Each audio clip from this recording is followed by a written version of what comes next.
Somewhere right now, a woman in Ohio is checking her bank statement, the way she does every few months, half out of habit, half out of mild anxiety. And there it is again. $12.99. Same as last month. Same as the month before that.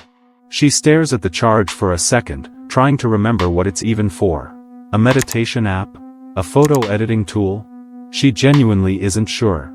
She hasn't opened whatever this is in over a year. And here's the part that should unsettle you.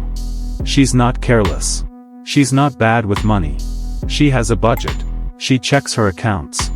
And yet, this charge has slipped past her, undetected, for 14 months straight. Multiply her by tens of millions of people, across the United States and Europe, and you start to see something that isn't really about one forgotten app at all. It's about a business model that was never really designed to be remembered. Let's start with a number that sounds almost too strange to be real. Industry research has estimated that the average adult is paying for multiple subscriptions they've completely forgotten about, sometimes for services they haven't opened in over a year. Not subscriptions they're using and tolerating. Subscriptions they don't even remember signing up for. Now, your first instinct might be to blame the consumer. Be more organized. Check your statements. Cancel what you don't use. And sure, that's not wrong, exactly. But it's also exactly the response these companies are counting on. Because the moment we frame this as a personal failure of memory or discipline, we stop asking the more uncomfortable question. What if forgetting isn't a bug in the system? What if, for a lot of these companies, forgetting is the system? To understand this, you have to look at something most people never think about, the difference between how a company makes it easy to start paying you, versus how it makes it easy to stop. Signing up for almost any subscription today takes seconds. One click. Maybe a saved card already on file. No phone call. No waiting. No confirmation email you have to dig through. It's frictionless, by design, because friction at the start scares customers away. But watch what happens the moment you try to leave. Suddenly, there's a phone number, but only available during specific hours. Suddenly, there's a live chat that takes 20 minutes to connect you to someone. Suddenly, the cancel button, which used to be one click to sign up, is buried 3 menus deep, sometimes disguised behind a button that says manage membership instead of cancel, because user testing showed that wording alone reduces how many people actually go through with it. This isn't incompetence. This isn't an accident of bad app design. This has a name inside the industry. It's called a dark pattern, specifically the kind known as a roach motel, a design built so that it's easy to get in, and deliberately hard to get out. And here's where the psychology gets genuinely interesting, because the friction itself isn't even the main weapon. The main weapon is time. Every extra step you have to take to cancel something isn't really designed to stop you in that exact moment. It's designed to make you give up, close the tab, and think, I'll deal with this later. And later, as anyone who has ever procrastinated anything knows, has a strange way of quietly becoming never.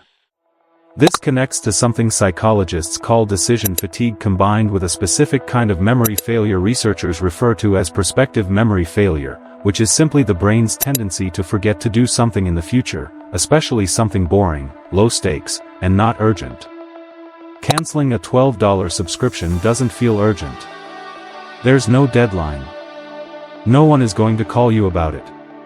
So it sits, quietly, in the part of your brain reserved for things I'll get to eventually, which is exactly where companies want it to live. But there's a second layer to this, one that's even less talked about, and it has to do with how these charges are designed to be noticed, or rather, not noticed. Researchers studying consumer billing behavior have found that people are dramatically more likely to notice and react to a single large charge than to multiple small, recurring ones, even when the small recurring charges add up to far more money over time. A single $60 charge feels like an event. $12 a month, repeated for years, barely registers as anything at all, because each individual instance is too small to trigger the part of your brain that says, wait, that's a lot of money. This is the same psychological blind spot we've talked about before, just applied to a different kind of bill. It's not about a single dramatic price hike. It's about dozens of small, quiet, recurring charges, each one individually forgettable, collectively enormous. Now here's where this stops being just an annoying quirk of modern apps, and starts revealing something much bigger about how an entire sector of the economy actually makes money. The subscription model, broadly speaking, doesn't just profit from people who use the product. It profits, disproportionately, from people who don't. A gym membership business doesn't actually want every member showing up every day. That would require more staff, more equipment, more space. It profits most from members who pay every month and rarely come in at all. A streaming service doesn't lose money if you forget your password and never log back in, as long as you also forget to cancel the card on file. In a strange, quiet way, the most profitable customer, for a huge number of subscription businesses, isn't the engaged customer. It's the forgotten one. This is sometimes called the subscription economy's silent majority, the portion of subscribers who are functionally invisible to the company in terms of support costs or customer service, while still generating consistent revenue every single month. Some financial analyses of subscription businesses have shown that a meaningful percentage of monthly recurring revenue, in certain industries, comes specifically from inactive or barely active accounts. Not power users. Not engaged customers. Just forgotten ones, quietly funding the business in the background. And once you see this pattern, you start noticing how deliberately some companies seem to protect it. Why so many cancellation flows include a pause option that conveniently isn't mentioned until after you've already started the cancellation process, designed specifically to interrupt your momentum at the exact moment you were finally about to follow through. Why so many companies send a single email when a free trial converts to a paid subscription, instead of a more prominent notification, like an app alert or text message, the kind of notification you can't accidentally miss in a crowded inbox. Why some subscriptions require you to confirm cancellation multiple times, with guilt-tilted language like, "Are you sure you want to lose access to everything?" Language tested and refined specifically because it measurably reduces cancellation completion rates.